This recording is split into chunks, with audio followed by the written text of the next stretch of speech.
गुलशन हदीद के रहायशी शदीद मुश्किलात का शिकार हैं। इलाके में गुज़श्ता 10 दिनों से बिजली की बंदिश ने जिंदगी मफलूज कर दी है। पीने के पानी का संगीन बहरान पैदा हो चुका है।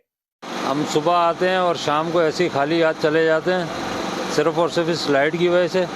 क्योंकि लाइट ना होने से हमारे ऊपर बहुत असर हुआ है। गागी बिल्कुल सिफर पे आ गई है।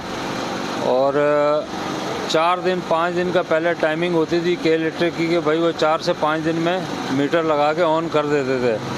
मगर अब आखिर में सूरत हाल ये है कि तकरीबन 12 से 13 दिन हो गए, लाइट का कोई अता पता नहीं, और आगे भी कोई पता नहीं कि 6 दिन 7 दिन और लगे हैं। तकरीबन 20-22 दिन का बोल रहे हैं कि भाई लगेगा, वो भी उनकी मर्ज़ी है। हालांकि हम हर महीने बिजली का बिल भी टाइम पे अदा करते हैं, मगर ये है कि वो कोई ना सुनने वाला है, ना यहाँ पे कोई सियासी या एमपीए एमएनए कोई भी नज़र नहीं आता। सिर्फ वोटों के टाइम पे नज़र आते हैं वो लोग जो सियासी नुमाइंदे हैं। कोई भी नज़र नहीं आया, ना हमारी कोई बात सुनता है, तो हमें बहुत मुश्किलात है। हमारा मुतालबा ये है कि जल्द से जल्द लाइट लाई जाए, जिससे हमारी मतलब दुकानदारी जो है बिल्कुल जो सिफर हो गई है, कम से कम हम इतना कर सकें जो हम अपने बच्चों की रोज़ी कमा सकें। फेज 1 में बिजली की फराहमी का निज़ाम स्टील मिल इंतजामिया से कलेक्टर के हवाले किया गया था, मगर 10 से 12 दिन गुजर जाने के बावजूद इलाके में बिजली बहाल ना हो सकी।